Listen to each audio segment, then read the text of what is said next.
At long last, the coolest Ibanez model has returned to their core line, and if I sound excited and biased, it's because I am. Give a warm welcome back to the Ibanez Iceman.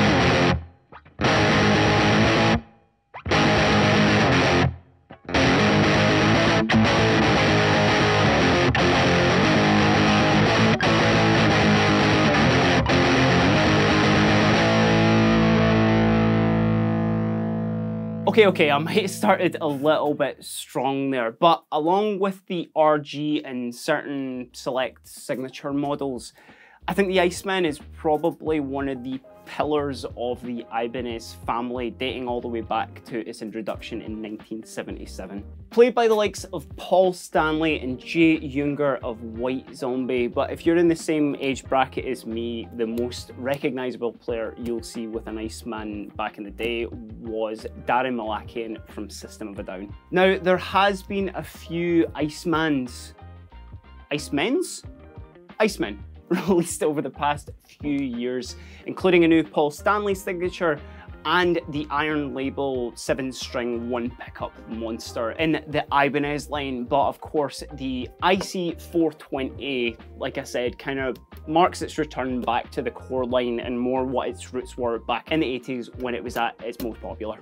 Let's just take a quick look into the specs of the IC420. Now, both of the specs across these guitars are identical, other than the fact that they both come in two finishes, the Violin Sunburst here and the Antique Blue Metallic that's just on the stand. The main difference just being that the Violin Sunburst has got this flame maple top, which you should be able to see just in the video there, whereas the Antique Blue Metallic's got a bit more of a sparkle to it to give you, again, that kind of 80s flair. Of course, the iconic Iceman shape, which is sort of this cross between a few different guitars, I would say, is actually quite comfy while sitting down with it. If you've ever played an Explorer, it's definitely in the same sort of territory as that, where your arm can kind of rest up the top there if you want to, but I think this guitar is predominantly made to, you know, stand up and play.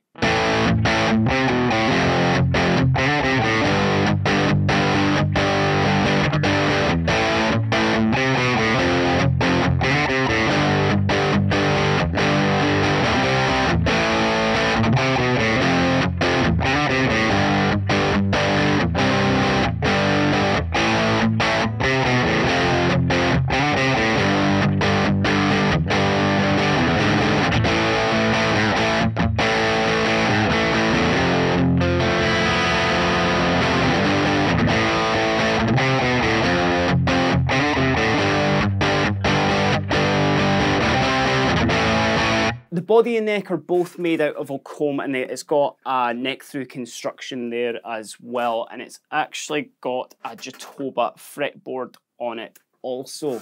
The neck's kind of got this slightly more chunky feel to it than you would expect from an Ibanez. Nowhere near, obviously, the thinness of the Wizard necks. Definitely still a super comfy guitar to play, maybe a bit more focused on the riff territory more rather than, you know, full-blown shredding. Looking into the hardware, they come loaded with these Super 80 humbuckers here. Now, these were the classic pickups that were released with the Iceman their kind of first time round in the late 70s, early 80s. Definitely not super high gain. They're a little bit kind of more punched than like your classic PAF. Definitely, you know, not just in your face like metal tones you would expect from it, kind of coming in at around the 8-9 ohms mark. So again, kind of middle of the road sort of sounding. Also true to fashion, the pickups have got these cool kind of flying finger engravings on there. They'll cut to just a little bit of B-roll so you can see that there. Just a really nice touch and looks super, super cool. Rounding up the hardware on the IC420, we've got this Gibraltar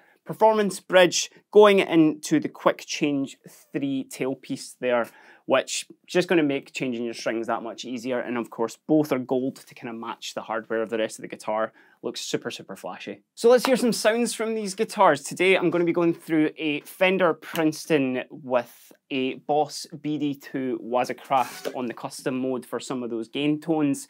Kicked in a little bit of reverb just on the cleans as well, just to give it a little bit more kind of space. Let's check what that sounds like.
So no stranger to those hard rock tones, but definitely with some of those kind of, you know, the neck and the middle positions there, you're definitely getting a lot more kind of mix with this guitar, especially with the humbuckers not being, you know, the most high output. It gives it a real like flexible feel, which of course moves us right into our who's this guitar for. I think anyone who's a fan of an Iceman, you know, you're going to know what this guitar is and you're going to like it regardless of what's loaded into it and, you know, it's actually capable of. It's such an iconic shape. It's, again, I mentioned the Explorer. For anyone who's a fan of that guitar, you're kind of a fan of every iteration of it. Certainly for anyone who's maybe not too familiar with these guitars, if you're looking for something that's just that, you know, little bit eye-catching, just a little bit kind of cooler, you know, than just your standard sort of guitars you would see, I don't think you would regret taking this to a show. And certainly for anybody who maybe isn't a fan of those really, really thin wizard necks, as I mentioned, this definitely has got a little bit more to it. So this just might be your entryway into Ibanez guitars. And again, that kind of more extreme spiky look as well is definitely appealing to a lot of people. But what do you think? Are you happy to see the return of the IC420 to the core line? Is this going to be a day one purchase for you? Let us know down in the comments, and of course, while you're there, give us a like, give us a subscribe. The kind of funky YouTube algorithm really likes when you do that, so it really helps the channel. For every single like on this video, I will take one of your favorite guitars to the cooler and make it an Ice Age. But until then, I've been Kieran. Have a great day.